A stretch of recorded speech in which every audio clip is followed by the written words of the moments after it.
Hello, welcome back to the MichaelSisco show. Tonight we go over the 5th day of creation, so we are almost through the 6 days. And then I might proceed on to some more excuse me, some more stories in Genesis. Setting up the Entropy Chat real quick.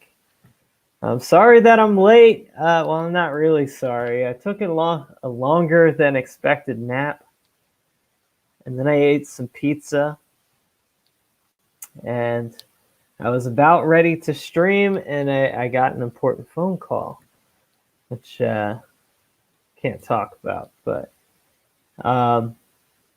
yeah, so here we are, an hour and 12 minutes late. So don't hold it. I guess it's right-wing streaming tradition is to be late, an hour late for your own show. I really can't think of anyone else who does that. But anyways, Entropy's almost set up. Hope everyone's having a good night. I'm happy to be streaming again. The last stream was pretty good. And this coming Wednesday night, I'll be on exposing. Happy to be streaming again. The last stream, I'll be on Exposing Powerful Lies show on Wednesday night, so I'm excited about that. And then Thursday at noon, we have a special guest, Spexo, coming on to talk about the dinosaur question. So a little bit of a different time. But hello, Valiant One. How are you? Let me pull up Odyssey too before we get going with the lesson today. But very exciting day for me, honestly. For reasons I can't for the political side of the world, for me, it was an exciting day. Can't talk too much about that on this platform because we don't want to get super chats mixed up with something else. Yeah, Valiant One. Dinosaur question. We will cover it in its fullness this Thursday. The dinosaur question. What do you guys think about dinosaurs? Valiant One. Okay, they don't exist. I see we have some dinosaur deniers here. Very important. The DQ is essential for you cannot answer or solve any other problem philosophically or politically without first answering the dinosaur question. Now the dragon question might actually be part of, I don't know, maybe that's part of it. Maybe they're dragons and not dinosaurs, but we're going to find out. Spexo will give us all the answers on Thursday. I guess you can call him an AF streamer, Spexo. Or he's not he's Catholic, but we make friends with everybody here. It looks like my connection kind of stinks tonight, so if you have any problems, let me know in the chat. But let's go ahead and get started. I left my prayer book in my prayer corner, so we will just do a quick Jesus prayer. Lord Jesus Christ, Son of God, have mercy on me, a sinner. Amen. So today is the fifth day of creation, and that is Genesis 1:20 through 23. And there's a lot of commentary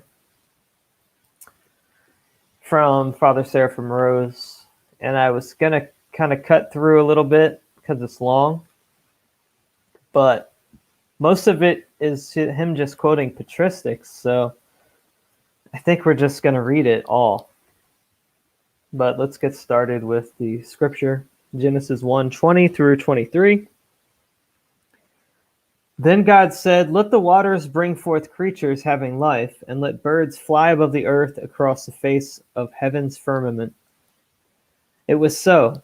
Thus God made great sea creatures and every living thing that moves, with which the waters abounded, according to their kind, and every winged bird according to its kind. God saw that it was good. God blessed them, saying, "Be fruitful and multiply, and fill the waters and the seas, and let birds multiply on earth." So evening and morning were the fifth day. The Valiant One says giant Nephilim bones, aka dinosaur bones, evidence cover up. I think they just put pieces together of random bones, man. They're obviously dragon bones.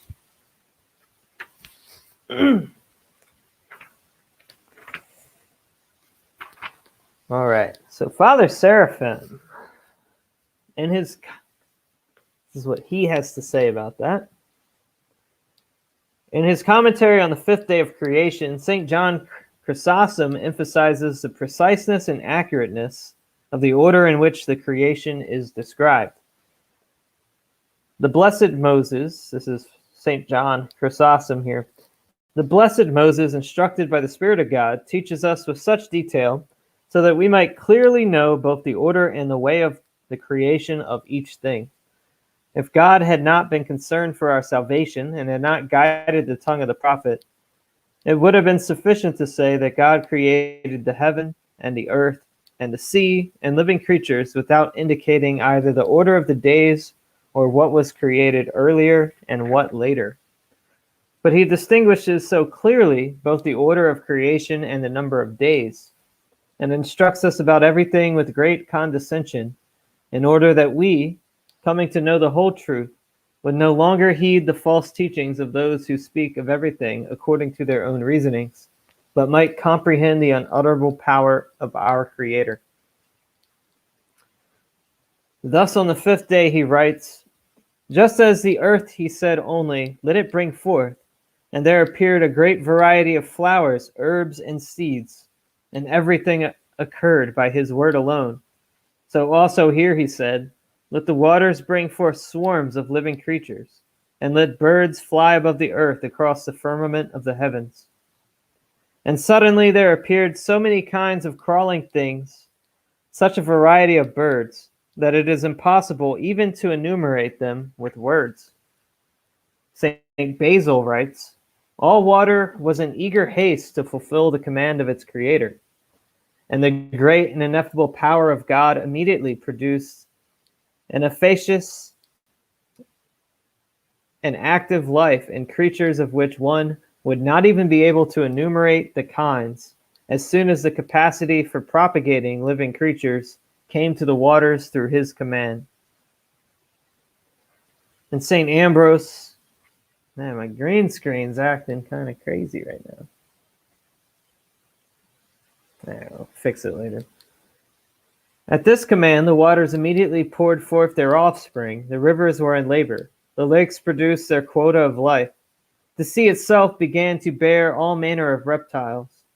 We are unable to record the multiplicity of the names of all those species which by divine command were brought to life in a moment of time. At the same instant, substantial form and the principle of life were brought into existence.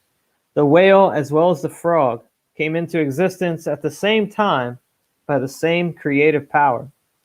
Here, as in the creation of all living things, God creates the first of each kind. God orders the firstlings of each kind to be brought forth, seeds, as it were, for nature, and their numbers were controlled by successive progeny whenever they must increase and become numerous." This is driving me nuts. Why does it works completely fine and then it goes crazy?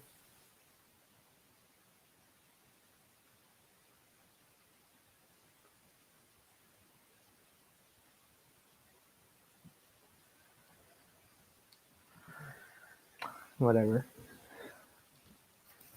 Death to green screens. Here, therefore, let us examine the meaning of the expression repeated on each of the 3 days in which life is created, each according to its kind. There can be no doubt whatever that the Holy Fathers understood clearly and unanimously that on these 3 days God created all the kinds of creatures that we know today.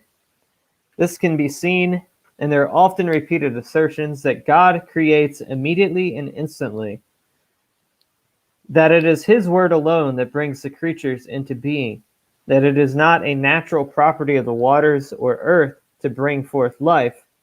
On the latter point, St. Basil writes, speaking of the 6th day, when he said, "Let it bring forth," the earth did not produce what was stored up in it, but he who gave the command also bestowed upon it the power to bring forth. Neither did the earth, when it heard, "Let it bring forth vegetation and the fruit trees," produce plants which it had hidden in it, nor did it send up to the surface the palm or the oak or the cypress, which had been hidden somewhere down below in its womb. On the contrary, it is the divine word that is the origin of all things made. Let the earth bring forth, not let it put forth what it has, but let it acquire what it does not have, since God is enduing it with the power of active force.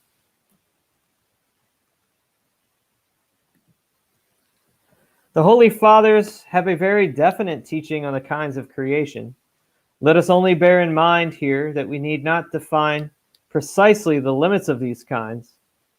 The species of modern taxonomy, the science of classification, are sometimes arbitrary and do not necessarily correspond to the kinds of Genesis.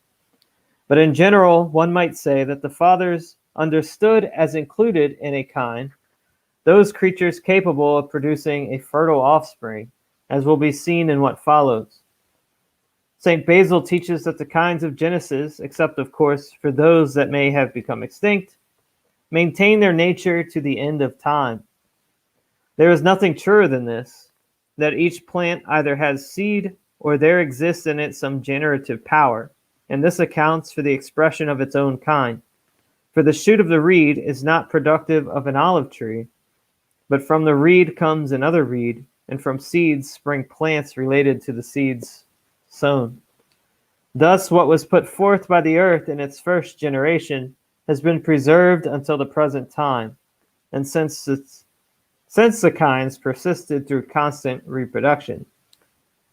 And further, the nature of existing objects set in motion by one command passes through creation without change, by generation and destruction, preserving the succession of the kinds through resemblance until it reaches the very end. It begets a horse as the successor of a horse, a lion of a lion, and an eagle of an eagle, and it continues to preserve each of the animals by uninterrupted successions until the consummation of the universe. No length of time causes the specific characteristics of the animals to be corrupted or effaced, but as if established just recently, nature, ever fresh, moves along with time. Similarly, St. Ambrose teaches, in the pine cone, nature seems to express an image of itself. It preserves its peculiar properties which it received from the divine and celestial command, and it repeats in the succession and order of the years its generation until the end of time is fulfilled.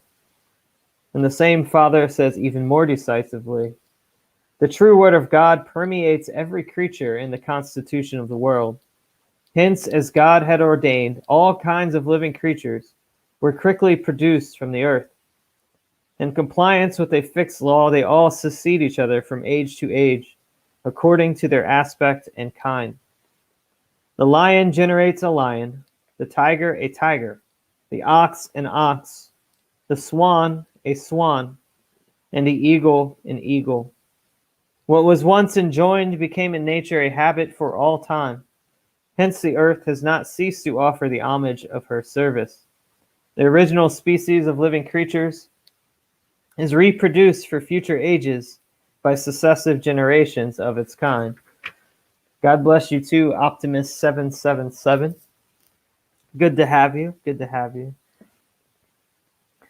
The attempts of breeders, both of animals and plants in all ages, to make a new species by mating individuals of different species produces, when it succeeds, a result that only proves the patristic maxim of the constancy of species.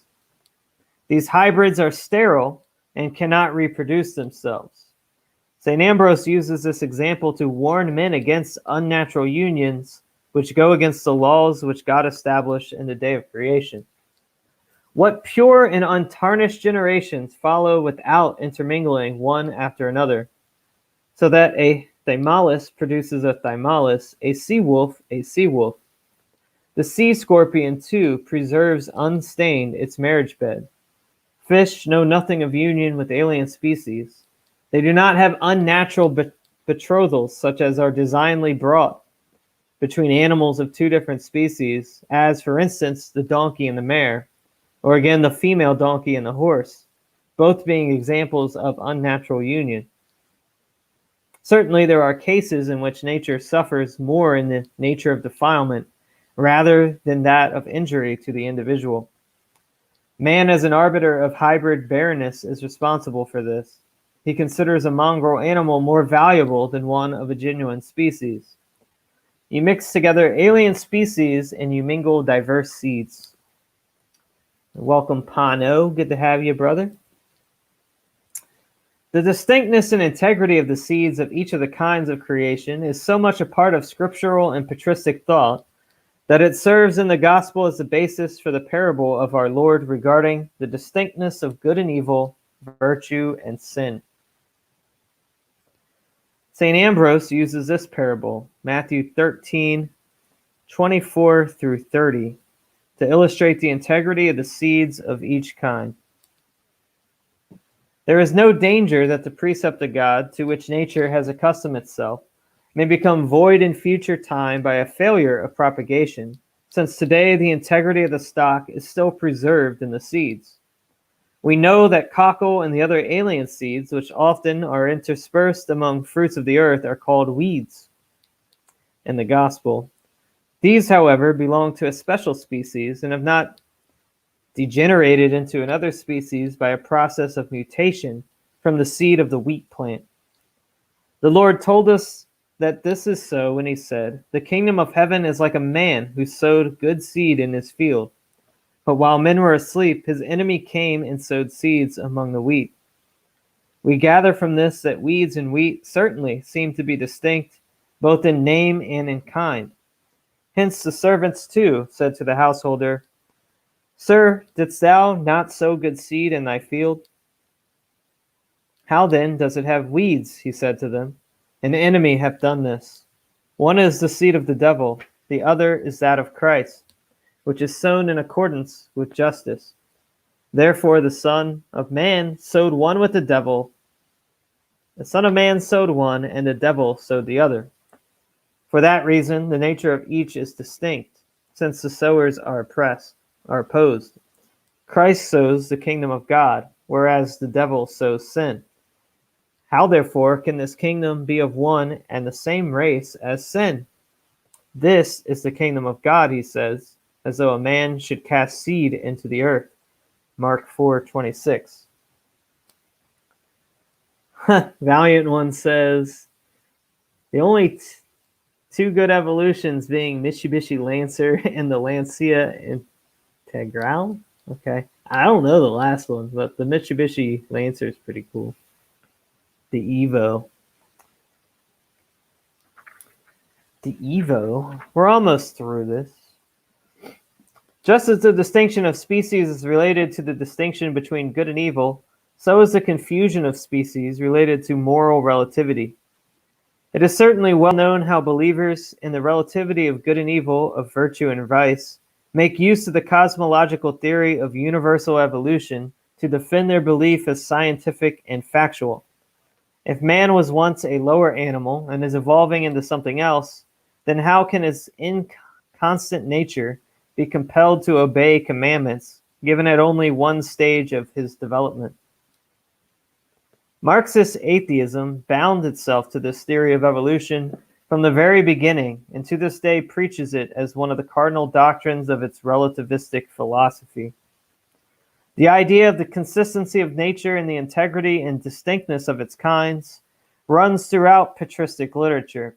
It serves as a model, for example, of the resurrection of the human body. St. Ambrose writes in his treatise on the resurrection, "Nature, in all its produce, remains consistent with itself. Seeds of one kind cannot be changed into another kind of plant, nor bring forth produce differing from its own seeds, so that men should spring from serpents and flesh from teeth. How much more indeed is it to be believed that whatever has been sown rises again in its own nature, and that crops do not differ from their seed, that soft things do not spring from hard, nor hard from soft, nor is poison changed into blood, but that flesh is restored from flesh, bone from bone, blood from blood, the humors of the body from humors. Can ye then, ye heathen, who be able to assert a change, deny a restoration of the nature?" In a similar view, St. Gregory of Nyssa writes, "Whereas we learn from Scripture in the account of the first creation, that the earth brought forth the green herb, as the narrative says, and that then from this plant seed was yielded, from which, when it was shed on the ground, the same form of the original plant again sprang up. The apostle, it is to be observed, declares that this very same thing happens in the resurrection also.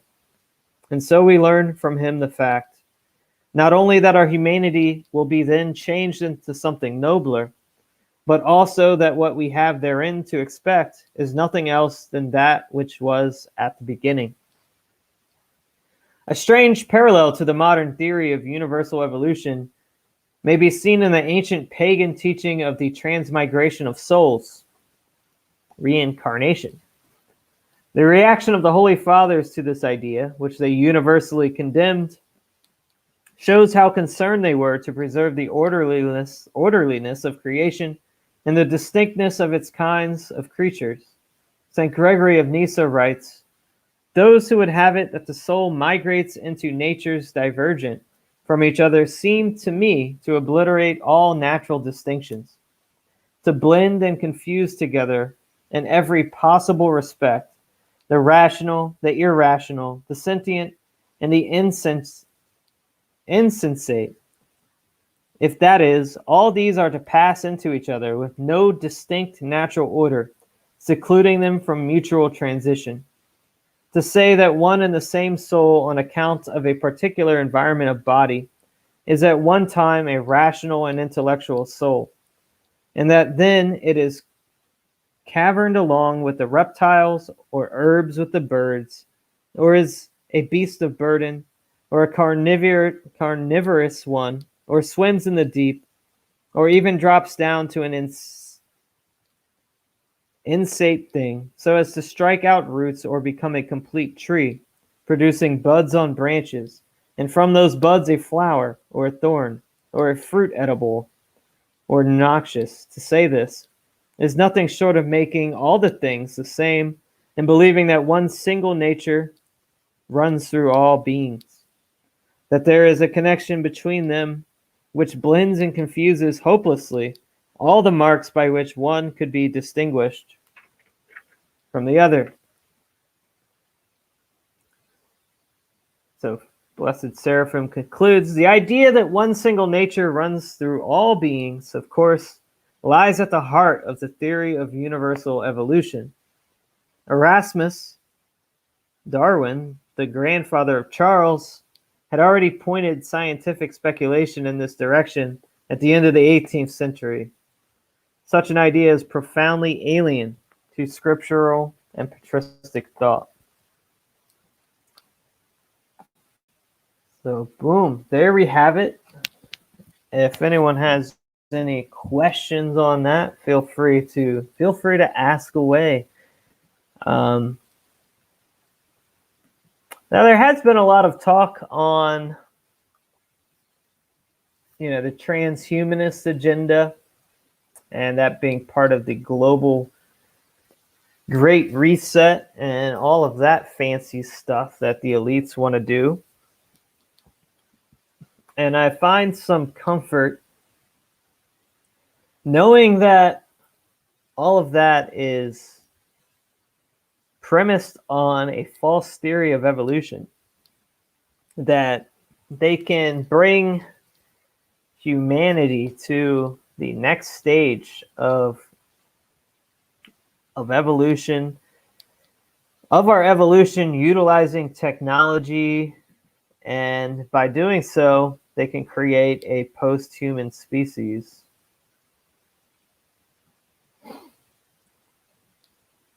And the good news is, we're just going to go with this background. Good news is it's all going to fail because it's based on a theory that is entirely false.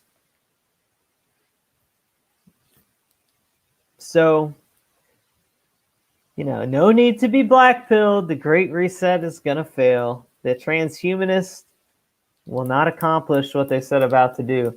However, it will probably cause some damage along the way, which is not ideal. What's going on? Exposing Powerful Lies. Welcome. I'll be on your show on Wednesday night at 8 o'clock on, I guess it's here on YouTube. Is it here on YouTube? I'm going to open up for call-ins if anybody wants to come on and hang out right now. We'll on this Monday evening, which I don't normally stream, which is Crispy Johnson says, go back to Florida and pick up your tab, Jerry. I don't know who's Jerry. Is that Exposing Powerful Lies? Are you a Jerry, bro?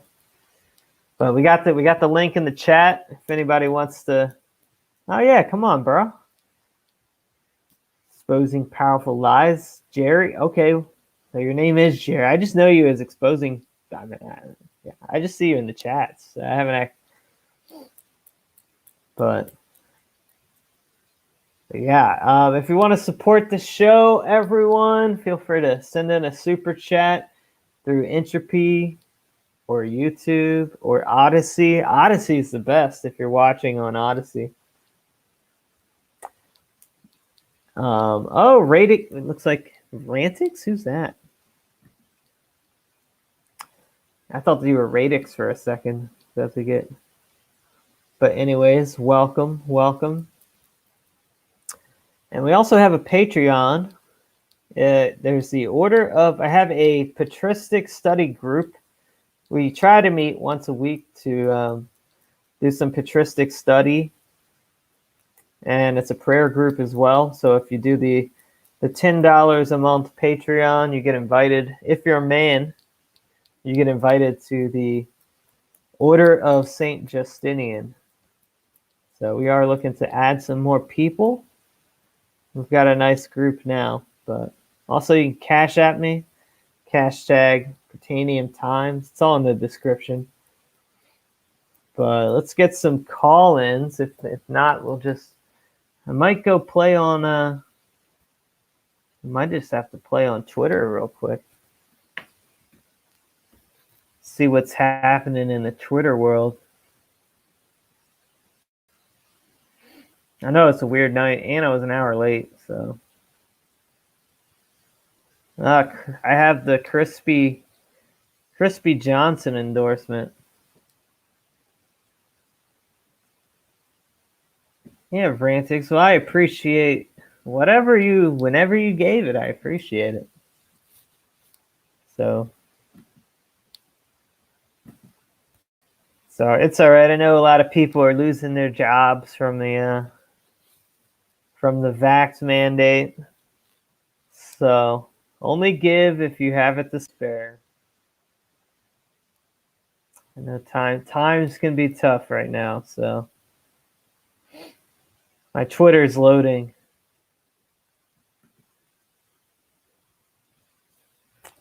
I dropped the chat on Odyssey too, but I don't think anybody's watching over there. Although you should all be watching on Odyssey. Uh-oh. Hey, we got 2 people. What up? Can you hear me? Hey, what's up, Jerry? We got Doorman 360 in the house too.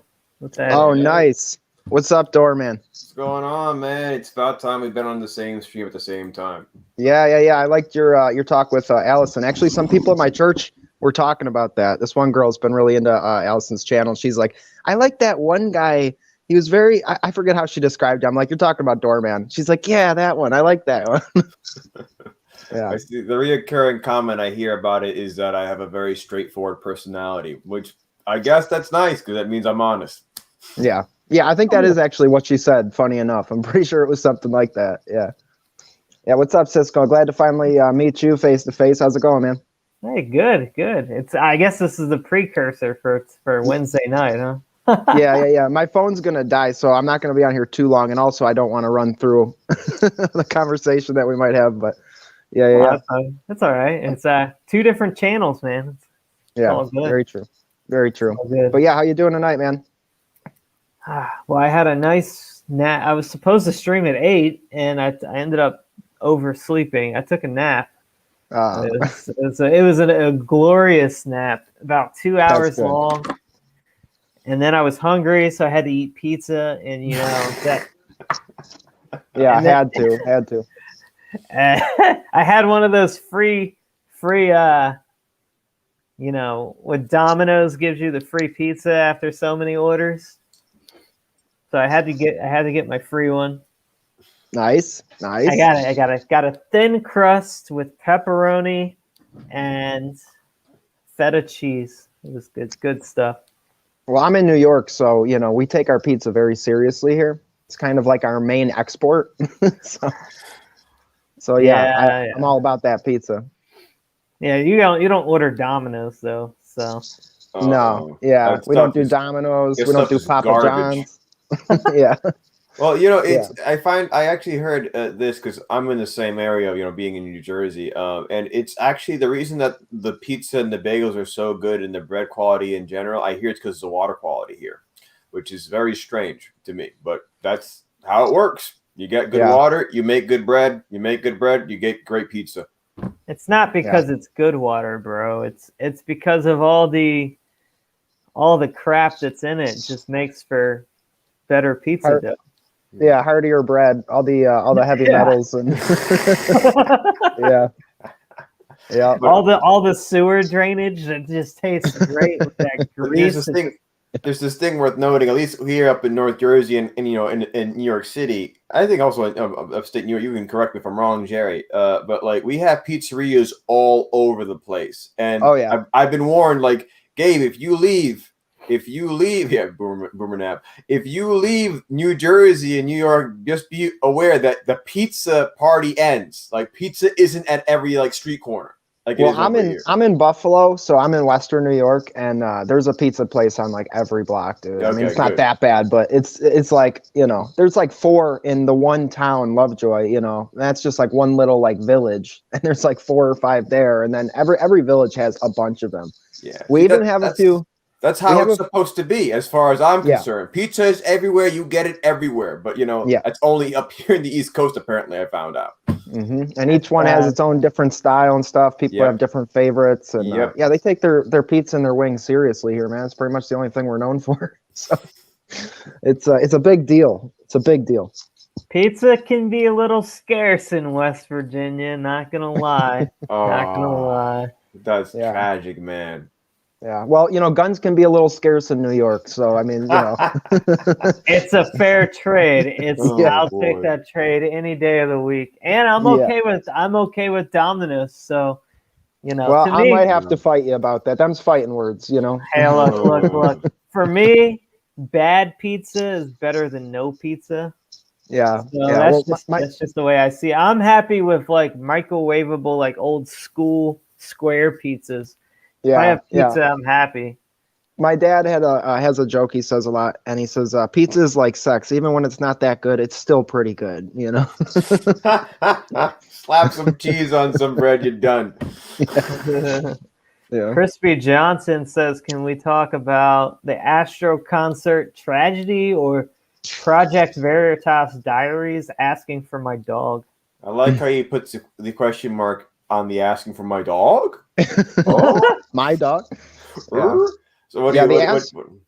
The Astroworld thing, I'm still a little, undecided on. Like, I'm not gonna go right out and be like, "Oh, I think for sure that this was like a planned thing." It just festivals are cringy and hedonistic, festivals of nonsense, anyways. So I mean, would say that I'm gonna go out on a limb and say that was a planned thing because that dude basically. Have you seen the footage? The dude basically watching people screaming and dying. He just like. yeah. So anyway, I did see another clip of him though where he's pointing out and he's like, "Yo, can we get some security in there? That guy's passed out." So I saw another clip where he does point out somebody that collapsed and has the security come in and get it. A lot of people are using like the imagery that they have. They're like, "Oh, look at all this demonic imagery," which it for sure is like demonic imagery. But like that's like a par for the course at one of these festivals. They're demonic places, But this thing you have to admit, like this thing has a lot more coverage going on with it. And I've seen a particular account, one account of a young boy recalling it, and he just the way that he interpreted it, like when the guy got on stage and all the crushing and the squeezing and the passing out and people saying stop the show because it just got so wild. He interpreted it as like, to use his exact verbiage, like it felt like it was a festival out of hell, a concert straight in hell, where he was on the sitting on the barriers, like towards the outside, like right in between like normie place and where the VIPs were. He was grabbing people and pulling them into the VIP place. Yeah. Things got so emotionally heated for him that he eventually jumped off that little boundary and just ran away. So it was. Yeah, I saw that. That guy talking about that. Yeah. And I mean, this guy either deserves like an Emmy for acting, or that was what it seemed what he was explaining was very genuine.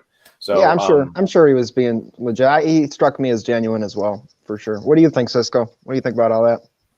All I know is it looked really creepy just watching the videos. It just was like, part of it was just I think part of my initial reaction, which I did say, was like demonic, and was just the vibe from watching. Like, it was creepy when he's like, the dude's dying and he's like looking at him and singing that, like, and it sounded like he's doing that tilt, like. yeah, and it sounded like a seance. Like the music was creepy too, and so I'm inclined to think that. I mean, I don't think it was like on purpose. Well, you can also keep in mind, like let's take like a Jay Dyer angle towards it. He's actually mentioned it in a particular video he did with Jamie. He mentioned, like, I even threw in a super chat of this effect. I asked him, so would you consider music videos and concerts be like magic spells in a sort? And he's just like, yeah, like it's mind control / magic spell. So when we're talking like, is it a ritual? And in a matter of speaking, all these things that these festivals are a kind of ritual. I just think it's more overt. And if you go further along that scale, it isn't too much of a shock when you start adding like, well, we're going to also sacrifice some of the members of the audience. How many? We'll be lucky if you get one, but if we'll get 8, perfect. Yeah. I'm definitely inclined, as well to kind of be more to not be surprised if it is a planned thing. But it's just people are calling it like a blood sacrifice and stuff. So that's why I said I'm not going to like 100% go one way or the other just because I could see it either way. But I am inclined to think that, these demonic festivals wouldn't think twice about doing that. I kind of think that, hey, it was a demonic thing with like the imagery, and it was obviously just creepy. And so therefore, I can expect there to be a lot of fentanyl in the crowd. Yeah. And so I just think it was fentanyl overdoses. And like I know that there were reports of somebody running around injecting people with it, which might explain how the 10-year-old got the fentanyl. But you can OD on fentanyl from rubbing up against somebody's clothes. Yeah. Really? Oh yeah. If it's in the air and it's pure fentanyl, I mean, you could OD from it just from breathing it in. I mean, they actually have weaponized forms of fentanyl that are even stronger that they use for aerosol weapons. Like, Yeah. it's So a I think serious it was fentanyl. Honestly, I don't think that it was. At first, I was like, oh, they're, it was all vaccinated people, but I mean, it was though. That's an interesting thing. It was vax are tested, so they have it's a significant crowd of people who are getting back. And didn't you, Mike? Wasn't it you who posted like, hey, get vax so you can get you crushed to death at a festival? yeah. But I've been thinking about it a little. Sometimes I post without thinking too. But that's I thought that was a perfect post do. because it's kind of, first of all, like, even if it's not directly true, it's like ancillary true, like it's close enough to the truth. And second of all, it's funny. So like, bada bing, bada boom.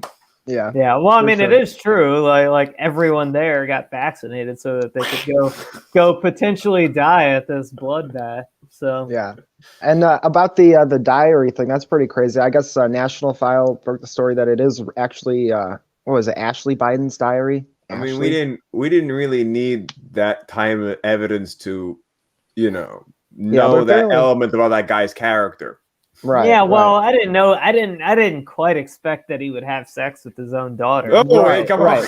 Yeah. I mean, yeah, the stuff that's in there is pretty brutal, man. It's pretty brutal for sure. Like other people's daughters, underage daughters, I knew about, but like, come on. I mean, you get so many trips on the Epstein Lolita Express, anything's on the table. Could you imagine she has to still be in the house? Yeah, no, I don't. I can't actually imagine that. No one wants to imagine that. No, I'm not. I'm not saying that. I'm saying, can you imagine having to like be a part of the family after having that kind of trauma for years, right? I mean, like years. She's still in the family. She still has to see her relatives. She still has to, and just pretend like they're not monsters. Like I can't imagine that. Yeah. Hey, I got a question for you guys. This might be more at my wheelhouse, but I'm kind of torn. So, what do you think about the infrastructure bill? And then if you oppose it, why? I mean, what is there not to oppose about in that thing? Just the fact that you can't drive miles without getting taxed. It's like we don't have enough taxes. Seriously, just that alone. Because I literally don't know anything else about that bill, but that tells me it's like a great reset, lift off type of thing. Was that in it though? Was that in it? I believe so. I keep hearing that particular tax, that carbon tax tied to mileage. Yeah. The mile tax associated with infrastructure bill, and that's a big one. It's $1 trillion, and it's been chugging along. I've been keep hearing about it over and over the past couple of months. So, what good can come of it, especially in this era of puppet president? Right. Yeah, I heard that the mile. I heard the mile tax maybe 3 weeks ago. I haven't heard anything about it since, but I heard about that, and I'm like, that is just crazy. I think it got pushed out. Honestly, I hope so. I hope so because that's insane.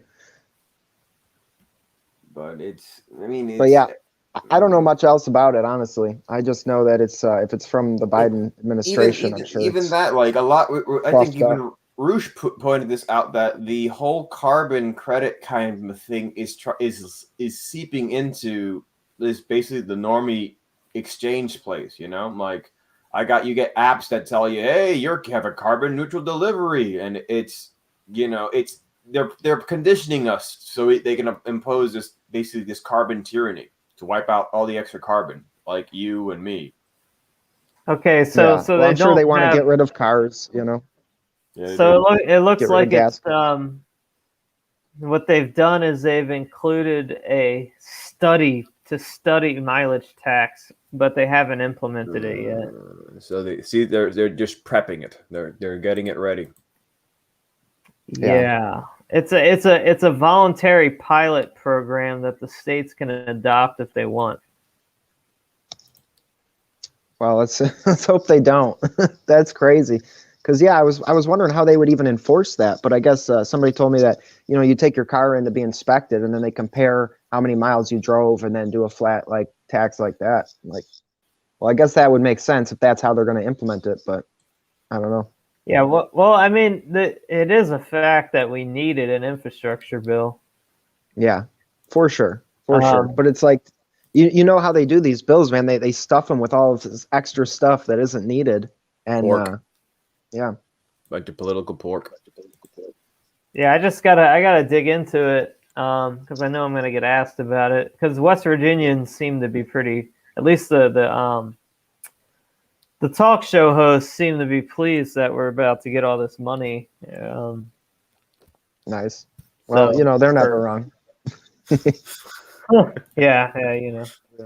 Yeah. But no, I mean, I don't know it anything just about makes me wanna like dig into it more so I can be informed about it when I go on that radio program. I was actually just studying for a show I might go on local radio. So.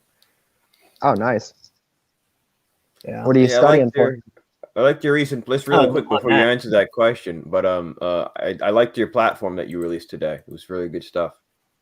Oh, thank you. Which I can't talk about my campaign too much on this show, by the way, because I get super chats, and the FEC doesn't like those being confused with campaign contributions. So. Okay, got it. But yeah, glad you liked it. I'm trying to bait some hit pieces, basically. So. Yeah. It's pretty much like the 15 minus 1 words rephrased. Okay. I'm trying to bypass those algorithms with a little bit of simple math there. Just kidding. That'll make the hit piece tomorrow too. It'll be just keep giving them ammo, man. Keep giving them ammo. Yeah.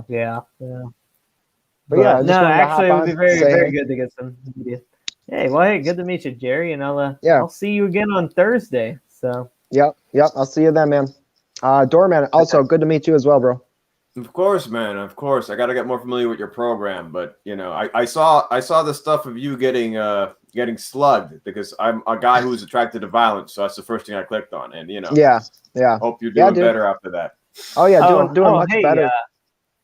Why don't you shout out your channel? Where can people find you and whatnot before you leave? Yeah. It's Exposing Powerful Lies on YouTube, so check me out there. I just started a Twitter, so you can find me on there, and Instagram as well. So yeah, that's pretty much all my links there. But yeah, we've done some good interviews recently. Most of my channel was like nothing but just cringe garbage. And once I was able to get people on, do like StreamYards and do live interviews, like it's been increasing the quality of it greatly. And shortly before that, I started doing like pre-shows for Jay's streams and Church of the Eternal Logos, and those were pretty fun too. So I'm finally starting to make content that I'm somewhat proud of. So I'm happy, and I hope it just keeps getting better from there.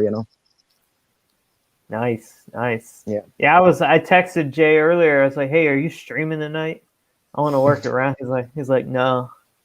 Yeah. And I'm like, "Oh, cool. I might have some viewers." And then I was an hour late to my own show and kind of screwed that up. So it is tough having so many friends doing YouTube and stuff. Like you don't want to record over anybody's, but when Jay's live, that's a big one. You don't want to stream over Jay for sure. Well, it honestly depends on what he's doing. If he's doing if he's doing video reviews and all that, my people aren't watching that. So yeah, it does matter. I love those video reviews, but for me, it's like if he's doing a Q&A Discord debate, then I don't feel as bad about going over it. I had to do that the other day when I was doing the interview with Michael.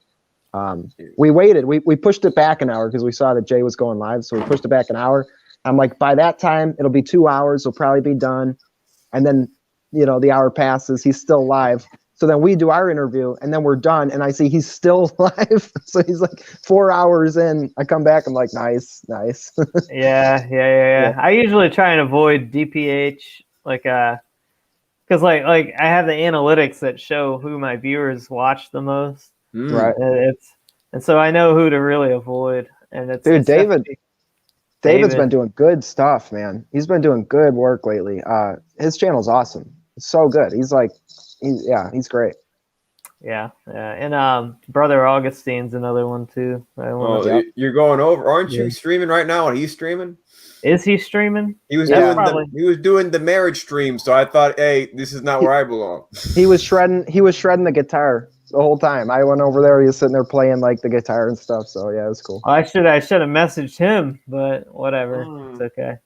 Now, I mean, it kind of doesn't matter now because I just have to do whenever I'm free, and even like because like the rest of my week I'm pretty much like booked in for other things, especially with the campaign ramping up. I'm just gonna have to stream whenever I can stream, and that's just gonna have to be how it is. But now that explains the light crowd tonight. I thought it was because I slept and was late. But, All right, man. Yeah, I will talk to you guys soon. Have a great night. God bless everybody. All right. Good night, God buddy. Bless. Yeah, all right. So, Doorman, are you one step closer to being a monk, bro? I actually just submitted my resume and wrote a one-page essay to join a particular organization that is Orthodox.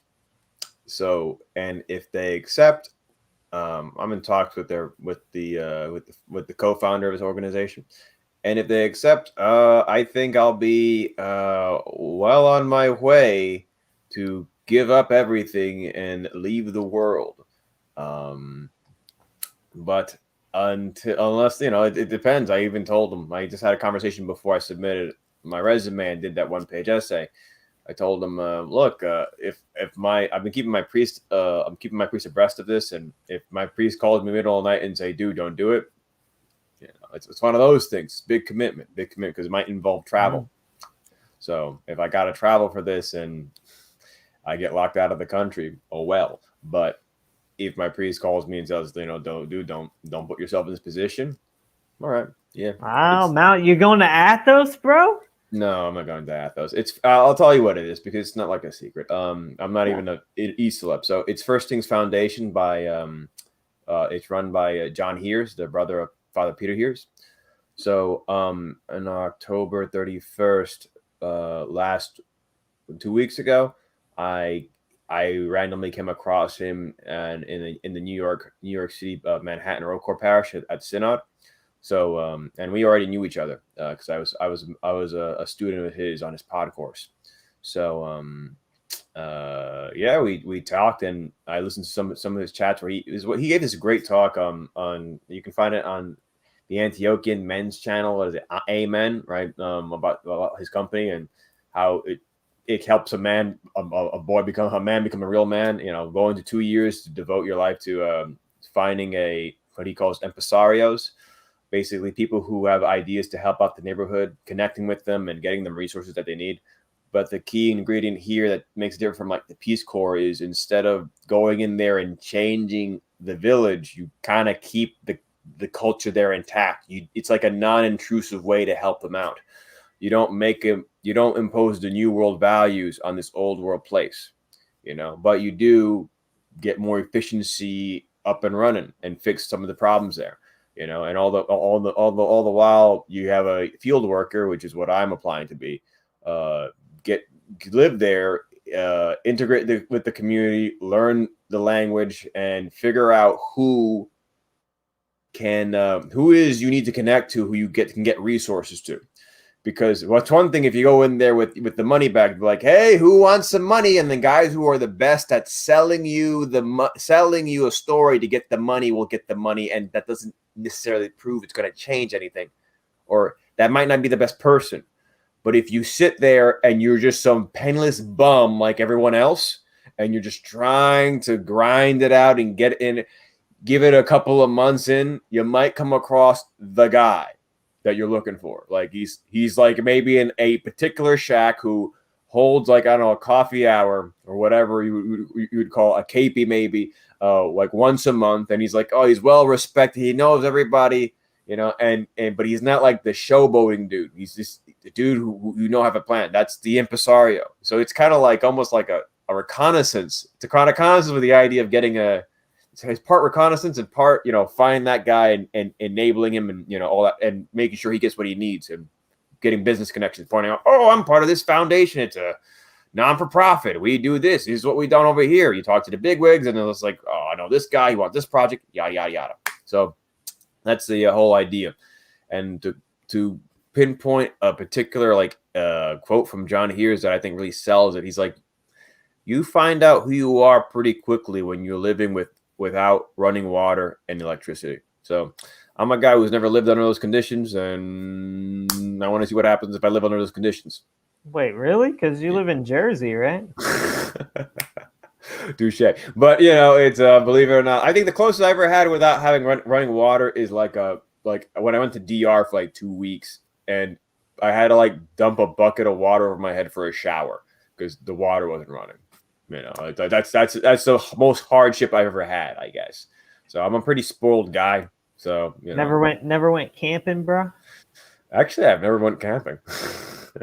Really? Not even once. Not even once. Wow, I've gone hiking where I had to filter my own water out of a pond.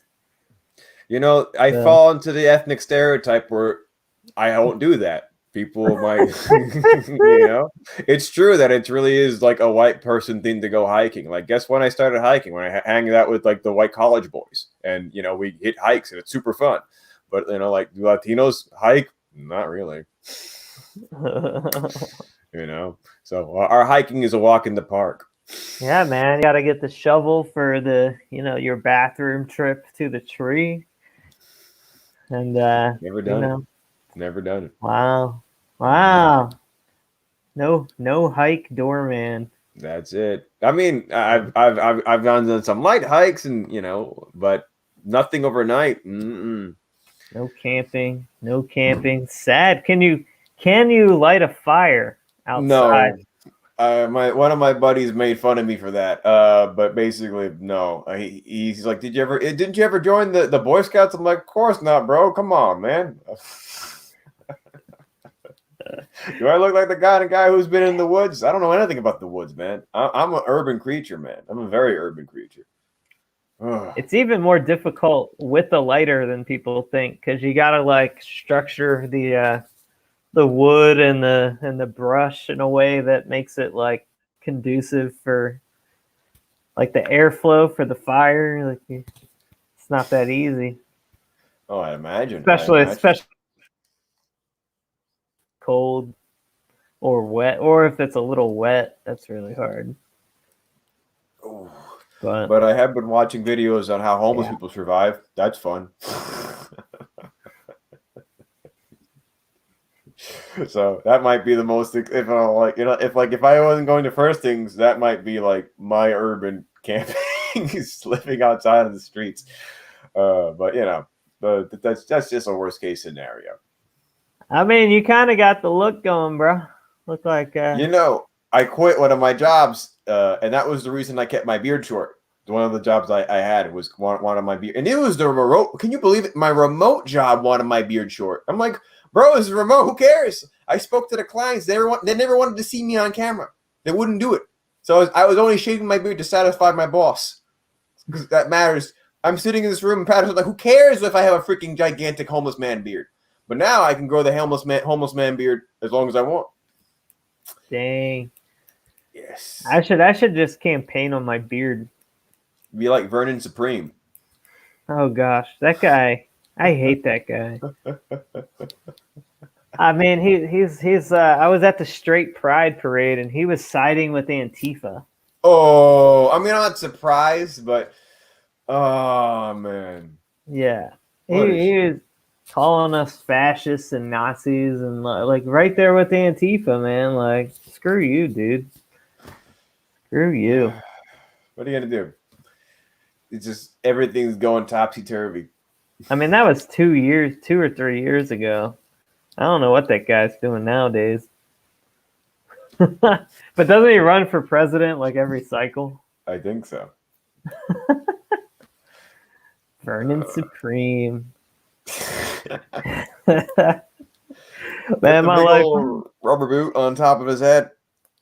My life is so weird. I go to these things. Milo was the what's the word? The marshal of the parade. Really? So a homosexual was the marshal of the Straight Pride parade. It's I mean, especially with the recent case that's going in court right now. with the you know, I don't know if I want to drop his name, but you know, the young fellow, the hero who's taking down child predators, and that guy with the FBI footage coming out, how they had drone footage tracking this individual. It really shows that these Antifa types, they're just foot soldiers. They're, you know, they're the regime's foot soldiers, which is ironic considering how fascistic the regime is. Yeah, hey man, don't smear a perfectly fine political system, okay? By calling, I'm just kidding, JK. I'm just saying that, you know, they're all bad. All three systems from the 21st century, they were all bad. Just one of them was less bad than the other two, and I won't say which one. We'll leave that up for. Wow, did you just make a hate symbol at me? Oh, I forgot. My bad. What's the proper symbol? Oh, this is. There we go. That's it. There we go. Rantic says, "Are you insulting our democracy?" I don't know. The liberal democratic order. I don't know. They suck. It's Liberal democratic order sucks. Yeah, but it's still part of the liberal democratic order. So there's three main competing systems from the 21st century, which are all basically just bastard childs from the Enlightenment, and that's the liberal democracy, which includes any form of popular government, so a republic, communism, and fascism. All of them are basically post-Enlightenment systems. They all just happen to have a giant military battle for dominance in the 21st century, which was not started by the fascists, by the way. Just kidding. I think all three systems are interchangeable to the globalists. They use whatever works, whatever gets them what they want. I mean, I don't think that that's completely true. Because I think that one of them, I think they were interested in it because they didn't really understand it. But then once they realize that it's diametrically opposed to their globalist interests, especially with the international banking system. Well, you know, but for example, Jay Dyer points this out. You go to Ukraine and you got the neo-Nazis, and who's funding them? CIA. So they'll use whatever means they want. Well, yeah, that's just like political, like geopolitical tampering games. Yeah, but that's because I think on a broader scale is, but I'm trying to illustrate on a wider scale. They'll just use whatever functions give them power. So if they see a particular template working on a certain population, like, okay, we'll swap this template. That's true. The problem is that so basically fascism is an attempt to create the old world without God. So it's like a secularized version of monarchy for the most part, like natural, like aristocracy, like, and that's why it's bad. But ultimately, it is a threat to the globalist monetary system. And as is any form of nationalism, which is why they oppose it so hard. I get a little because here's the I don't want to go on this on your stream. Not necessarily implying that it's good. Yeah, no. If we were talking privately, I'd ask you your opinion on a certain rejected painter on his fate, because the idea I've heard that this rejected painter, who might be from, a certain country with blue eyes and blonde hair. But this guy, he didn't, where they say that he committed suicide, he was actually took a vacation to like Argentina. And I was just, and I got a buddy who's well versed in that kind of stuff. He's like, yeah, it's true. So I'm like, I don't think that was a mistake. I can't figure out who you're talking about, man. I just okay, I got it. Subject drop. We'll just talk about something else. I mean, I just I can't explain why my heart's filling with joy right now, but I don't know what you're talking about, man. I'm just like glowing in radiance and but what can I say? I really like art. Good. If only they let him in art school. JK, we got jokes. We got ironic jokes. I'm an irony bro. Because that worked for the last person that tried to use it. The irony bro. I'm just an irony bro. But yeah. Seraphim Goose. I just have no idea. I love how Seraphim Goose actually has access to geese. It's pretty great. Does he really? Yeah, if you see it in his picture there, like if you follow his Instagram, he actually like has like pet geese. Oh, sweet. Well, that's cool. Yeah. But yeah, now I mean the truth is all three of those systems are insufficient and bad. So because they are secular, all of them are secular. Yeah. It's interesting. Actually, you talked about in the fascistic model. I was reading the life of Saint Alexander Munich of Munich, Alexander Schmorell. You know, he was the rebel from the White Rose, and in the intro, it lists some of the impositions of the regime, of the German regime on religion, and how they took down crosses and put up swastikas, and they wanted them to worship the state.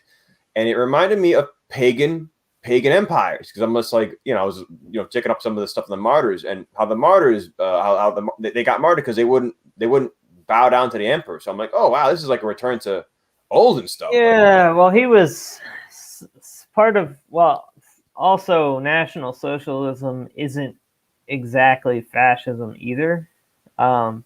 Closely, very similar, but he did have some occult views that were also within the SS. The SS was like an occult group, basically. Yeah. The main problem was like there was this like mythology based around the race, and virtue was attributed more to race than it was to faith. Yeah. However, he was pretty tolerant of the church. But he viewed it as like a cultural thing that was worthy of maintaining. And he was a lot friendlier to the church than the Soviets were. No, the Soviets, obviously, they just tore to pieces. So a lot of these like border places that like in the Baltics and all these like current Orthodox places, like when they came through and conquered those areas, the people felt like they were being delivered from the KGB. So also, he protected Athos, didn't he? Yeah. So I mean, it's a lot more nuanced than people like to admit, and a lot of times, like people will freak out over places like Latvia, which embraced the Nazis when they came and they fought against the Soviets. Yeah. Because they were extremely oppressed by the KGB, and so why wouldn't they? You know what I mean? Because I mean, a lot of people didn't understand a lot of the, I find. I mean, you have to admit, like in our education in World War II is cartoonish here in America. Like I don't. I fully admit I don't know. I know next to nothing about the entire affair. So every time I look into it, like it's always a learning experience. Like you just mentioned, because I kind of forgot. Like the proper fascist system comes from Italy, right? Those were the proper fascists, correct? Yeah. So, but they slap that label on everything now, including National Socialism, because that's a different political system. Yeah. Well, there was also French fascism too, which you can read. Bertrand de Juvenal. He's actually he kind of bounced back and forth between being a monarchist and a fascist, and he was friends with Hitler until the war, and then he criticized Hitler. He's an interesting read. He wrote a good book called On Power, and it's one of my favorite books. I don't know how optical it is to say that, but but it's like a textbook on the development of historical power and like the growth of the state. And he talks about how liberal like democracies and republics turn into these mega state apparatuses. And they're more intrusive. I mean, if you study political theory and history, you'll see that that when it comes to statecraft and political theory, there's this irony or what's an apparent paradox where the more authoritarian or the more centralized power is into like one person, the less intrusive the government is into like the general populace's life. So the absolute worst system for like trying to like have a private life or freedom is a liberal democracy. That's interesting. I never really, modeled it in that manner. Probably the most interesting old person take on political systems that I'm aware of is like Plato. Because was it Plato? Yeah, Plato's Republic. Like I listened to some lectures from Jay Dyer about Plato's Republic, and it kind of shocked me how he predicted what democracies would devolve into from 2000 BC. I'm like, whoa, this guy saw that. So it's old hat, and his declaration that they're basically oligopolies that turn into anarchy, that devolve into anarchy, and his analysis that like when you have the masses rule, it's really easy to appeal to the masses by appealing to their base desires. So what we're getting, that's how you get Astro World or Astro, whatever you call that thing, is you give them bright lights and seance hypnotic music and a bunch of drugs and watch them slaughter themselves and vote you into office. That's true. Hey, we got a $10 Entropy Chat from Vrantix. It says, how do you feel about the coming VAC mandate on January 4th? I personally don't think they can mandate with only about 2,100 OSHA inspectors. Well, honestly, I don't give a crap. I live in West Virginia, and thanks to my activism, we now have a very broad religious exemption that is required by businesses to accept if they go along with this mandate BS. So if they require mandates, they have to accept your religious exemption or medical exemption. The religious one, you just have to write a letter and get it notarized. So, yeah. So I don't care. Good luck. Good luck in West Virginia. I can comment on that though. Like from what I, or rather, let's say, repeat what people have said.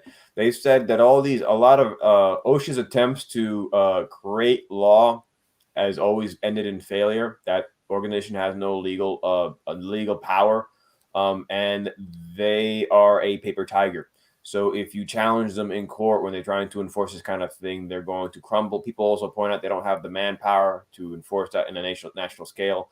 And another observation is the constant pushing back of this mandate. I think it's just they're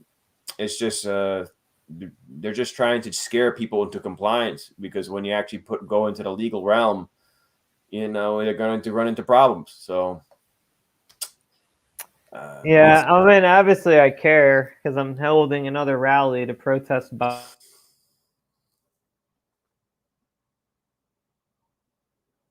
Charleston. I care about the rest of the country too. So, but I'm just kind of in West Virginia mode.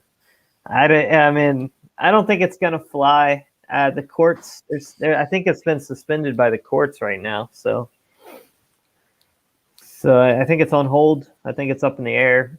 Of course, they're going to push as far as they can because they're evil. Yeah.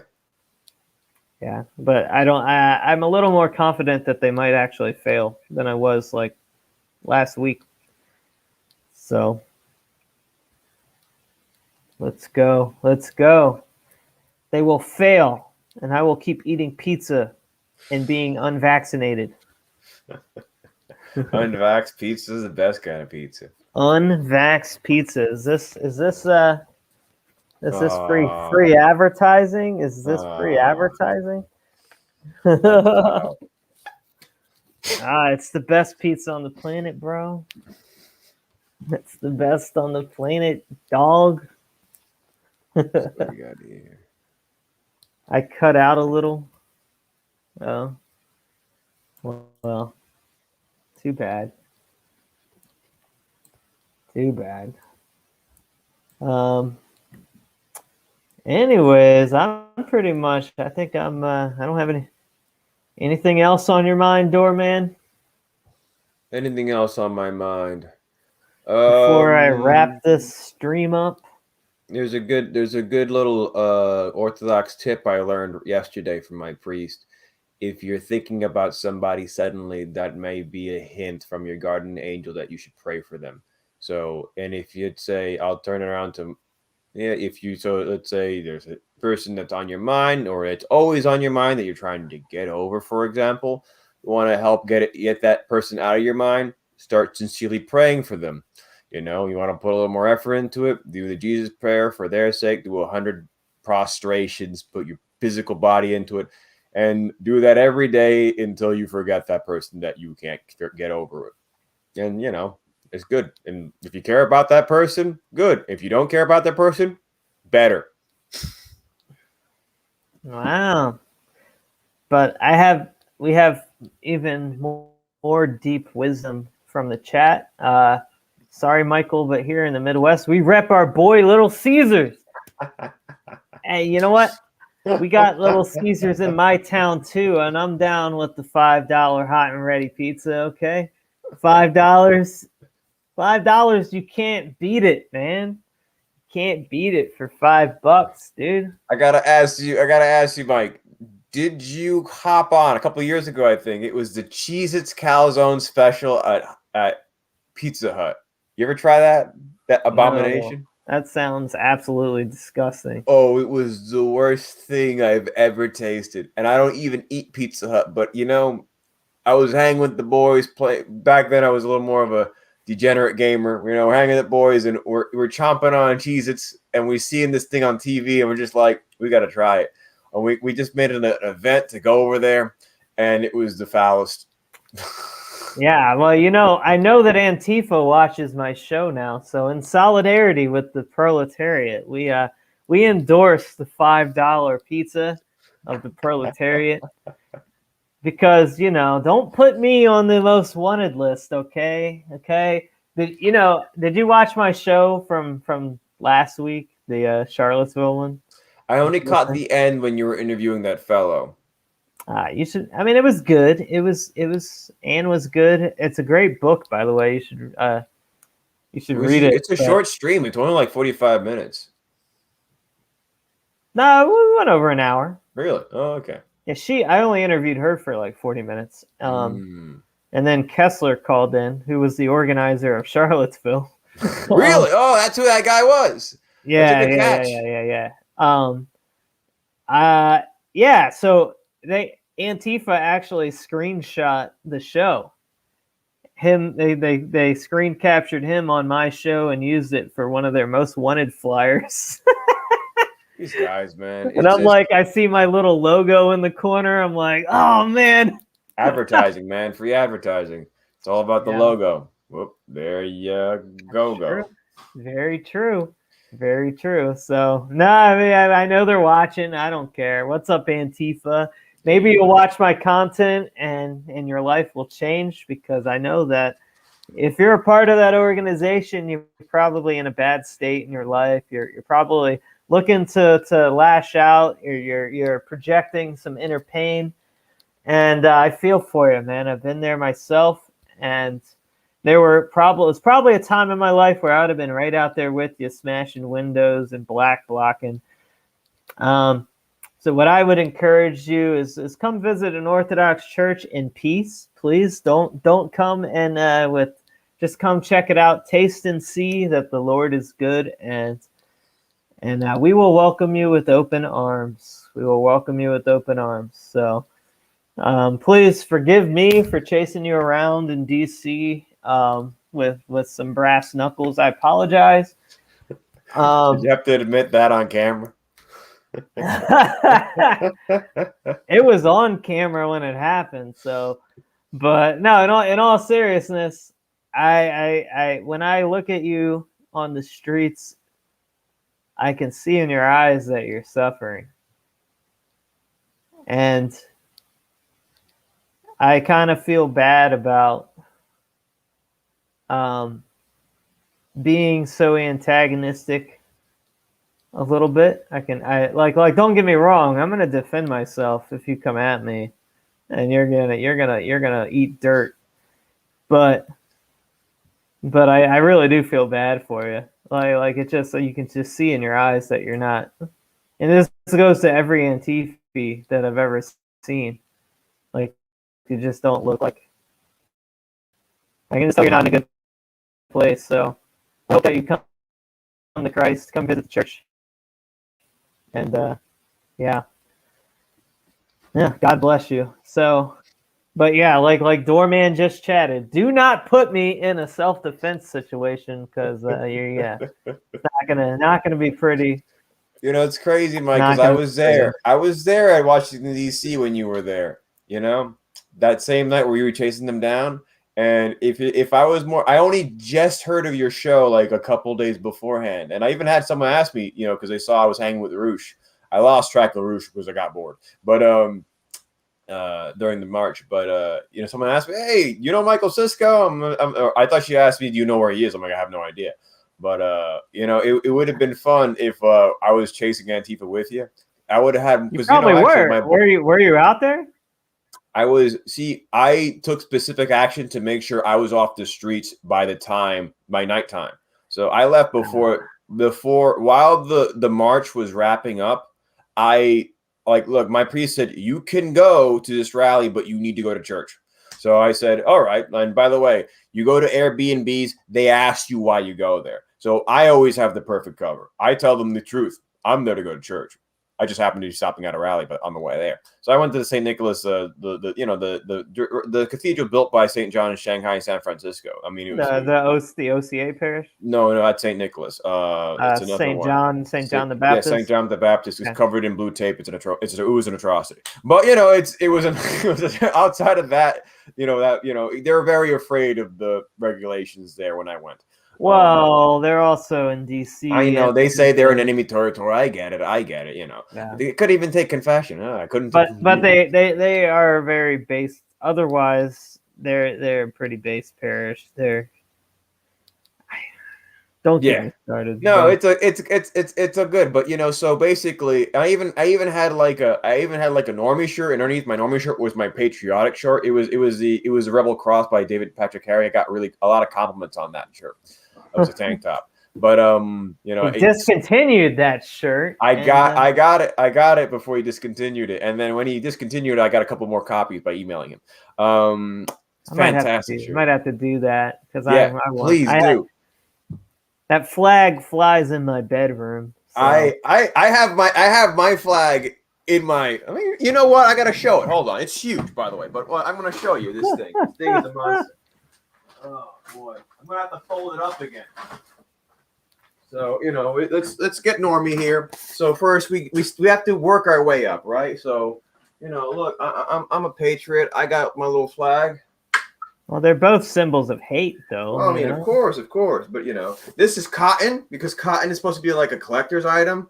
So, I mean, like it costs a little extra money, but it falls apart easily. But, you know, it's cute. I don't hang it up. And then I accidentally ordered like too big of a size. So this thing is gigantic. But yeah, now when you put this one down, make sure you fold it properly and kiss it, okay? The other one you can just toss down. But this one you got to be a little respectful, okay? There you go. There you go. Yes, let's go. And thank you for the tip. I don't really whip out my flags too often. I actually bought that when I heard that New York State was like banning it. So I'm like, oh, I gotta get my hands on the rebel flag. My boss is he's like a dyed-in-the-wool, like born and raised New Jersey guy for generations. And he's like, I asked him, you got a rebel flag? He's like, of course I got a rebel flag. Are you kidding me? Actually, when I went to that march, he gave me the day off for free. He's just like, don't worry about it. You'll get paid. Just give me the report on the ground reporting. So you know, it was actually a ton of fun. But first flag was the booster flag. But I gotta tell you, man, like I would have had I can only imagine I mean, I got to see Alex Jones up close, and I caught him on footage like an apparition because he was surrounded by the Proud Boys, and he was going against the crowd. I remember that very vividly. Oh, dude, we had to be within like 10 feet at some point. So you saw him surrounded by the Proud Boys coming down. Yep. I was right there. Man. I was right there. Yeah, dude. Oh, and because at that point I had lost Roosh, so I was just wandering around. And dude, going you could towards not. I went with a group of like 20 people. We couldn't stay together. It was impossible. Really? It was like we just got. We couldn't stay. We would obviously communicate on Telegram and like meet up again, but we couldn't stay together. There was so many people there. It was huge. I mean, it was packed, and you know, like I get like antsy when I'm in groups like that. I want to wander around and see what's about. So like I lost Rouge, and he had this gigantic wooden cross. I could not find him again. So it's. Did you catch the Groypers at all? Did you? I mean, there's all types of folks there, bro. Like all types of folks. I didn't see Nick. I couldn't find Nick. I wasn't looking for him though. All you had to do was look for the big AF flag. We had our own speeches. It was like our own separate event there. Yeah, it was great. It was a good time. Man. I did catch a couple of Orthodox Groypers hanging around Rouge. But it's probably the most. I saw Sebastian. I think I started heading out when I realized it was Sebastian Gorka speaking, and I'm like, yeah, I don't need to hear this guy talk. So, but we didn't pay attention to any of those people. We went. We had our own little Groyper corner with Nick and our megaphone, and we, if I was hanging with you at a time, I would have probably had a great time. And if I was chasing Antifa, I can only imagine. Like, I mean, like, but you can only imagine like what that would have be able to report to my boss. I'm like, dude, because you know, it was a big deal just seeing them like against there's an area railing. Like, yeah. I was there too. Yeah. So I'm like, I caught them on camera. I'm like, oh, I got the animals, yes. And then like, but everyone was behaving because it was still the sun up, and I kind of knew instinctually, sundown, things are gonna go wild, and I was on my own, so I covered up my rebel flag shirt, and I went to church, and and it turns out like, and I saw the coverage by the time I hit the Airbnb. You know, I hit Telegram and stuff like that, and you just see all the reports of the attacks, and then you're uploading videos of you chasing people.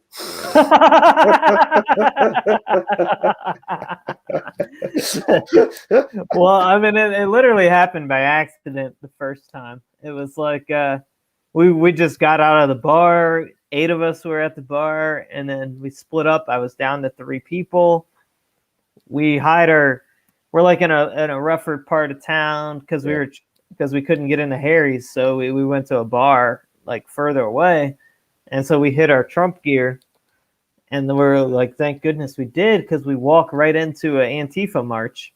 Oh, and we just like casually walk by. They leave us alone because we didn't have our Trump stuff, and then we see in the distance, we see the Proud Boys and the Groypers all marching together, and like this, like I see AF flags, I see Proud Boys, and I see Enrique, and I knew Enrique a little bit from like CPAC, and I had interacted with him. This is obviously I didn't know he was a Fed.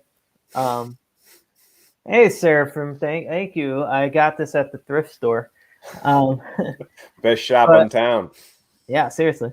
But anyways, me and my friends, I sprinted over to Enrique, and I'm like, hey man, you and Antifa are about to intersect. Like you're going right towards them. And I'm expecting, I don't know why, I was just like, yeah, they'll obviously try to avoid them. But no, he gets on the radio and they start running towards them. And me and my friends are like, yeah, well, we ain't wandering the streets tonight by ourselves, because at this point it's kind of chaos. They're like harassing people outside and whatnot. So we just run with the Proud Boys, and we stayed with them all night. And we got into it, man. I got pepper sprayed. Man, it was fun, dude. It was fun. Like because I was in the army, so I went to the gas chamber. Yeah. And when I got hit with the pepper spray, I was expecting, like, I could feel the initial hit, right? Yeah.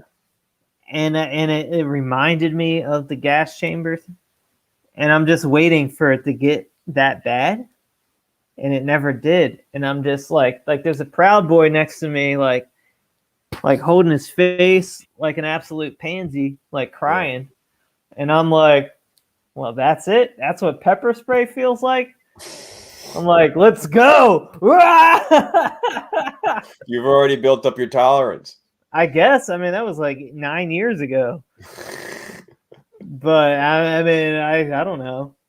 Maybe and it's funny because that initial the initial experience I had with Alex Jones coming down with the Proud Boys, at first I had a pretty negative impression of them, but after I saw like the Proud Boys going after Antifa, I think it was that very night, and knowing that the Antifa was preying on like basically like defenseless people, I'm like, you know what, the Proud Boys are okay by my book. I mean, like, look, I know that they've been subverted and served up, and but the bottom line is like you can't help but root for dudes who are going to put their body on the line and just beat up the bullies, because that's what Antifa are. They're bullies. They're state-sanctioned bullies.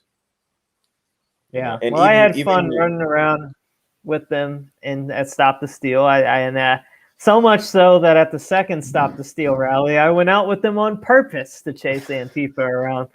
And I was ready that time. You know who I was with? I was with Isaac. Isaac. The Palestinian.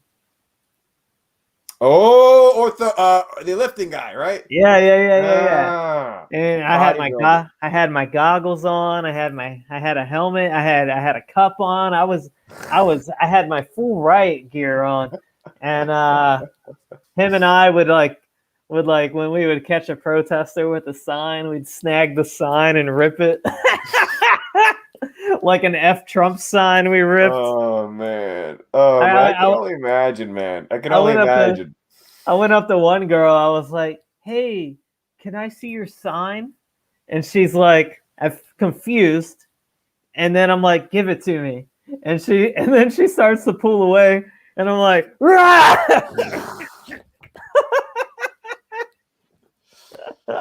Oh boy. It was awesome. It was just so fun, dude. It was so fun. High energy. But you gotta have Isaac on your show, dude. You gotta have Isaac on your show. That's so dangerous, bro. That's why it's like so great. He's like the least optical person on the planet. Bro, okay. Listen, man. He said the gamer word in Denny's. Whoa. In Denny's with like black people all around us. He says the gamer word. Did he hard R it?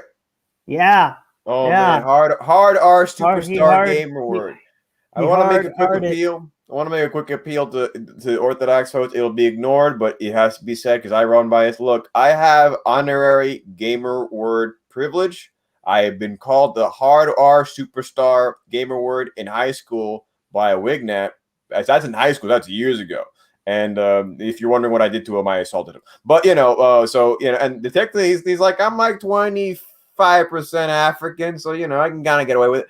But I think the gamer word, especially with the hard R, is a curse word. And I think Orthodox shouldn't be saying it. So even though I think it's the funniest word in the English language, I don't say it. Just my little appeal. Yeah, well, no comment for me because I don't think I say it publicly. Have I ever said it on my show? I don't think so. Oh man. You probably shouldn't. If you do, you should bleep it out because it's not good for public office. Honestly, I'm running in West Virginia. I don't care. Screw those people. It's true. I mean, if you go to certain demographics, they don't care. Yeah.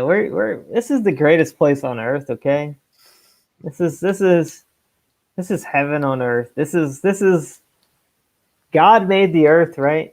Yeah. And then he said, I'm gonna make. Since I got to get rid of paradise, I'm gonna make West Virginia in its place.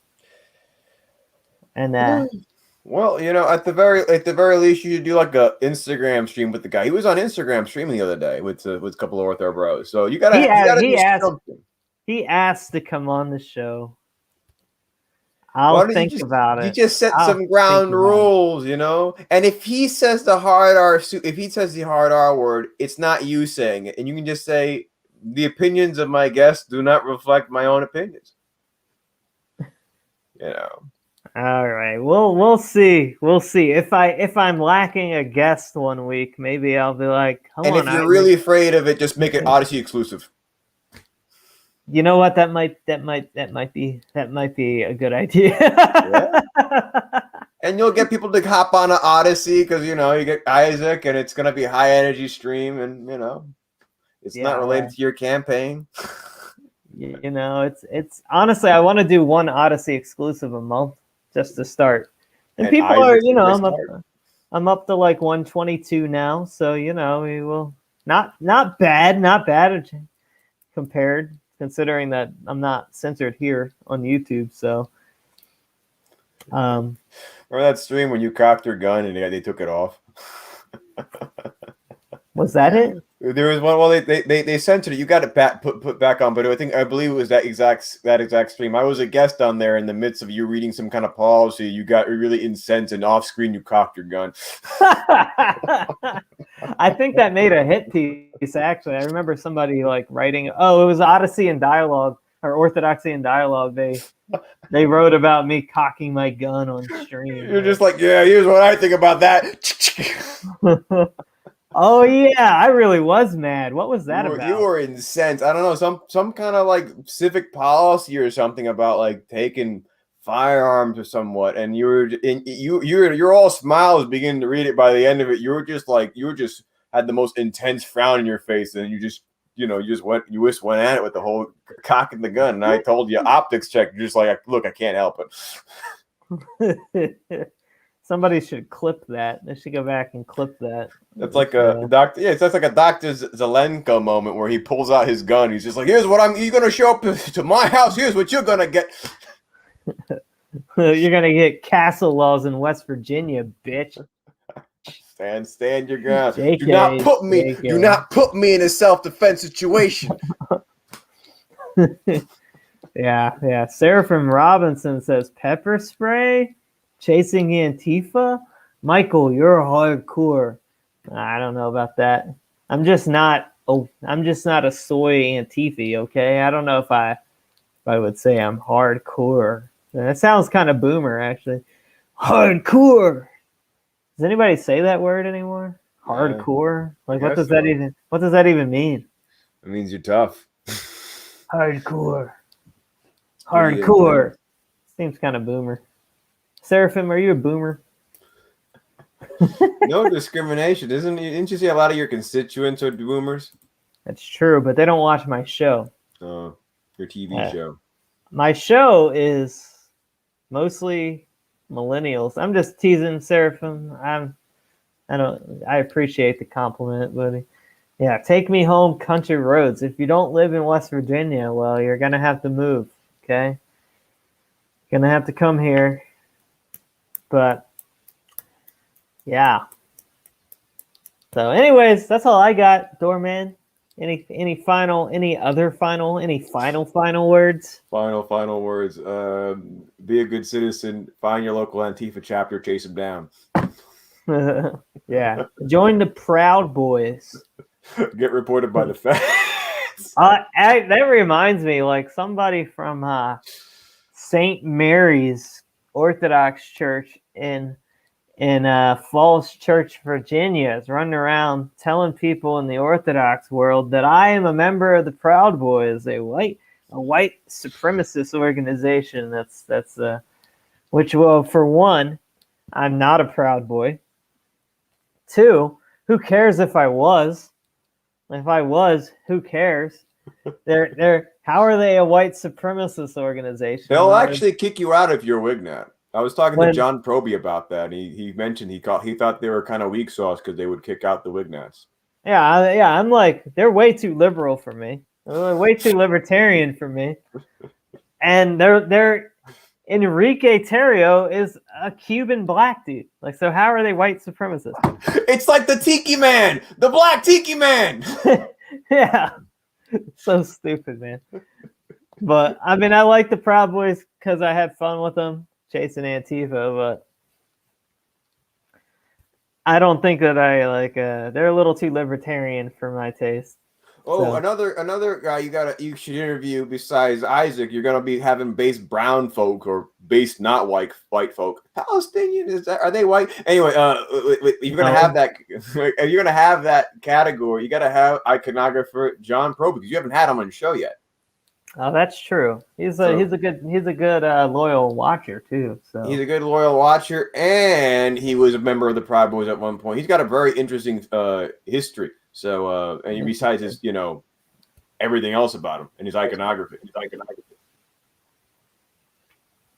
Yeah, Seraphim says, "Do you like badass better?" I like just not a soy boy. How's that? Just not a soy boy.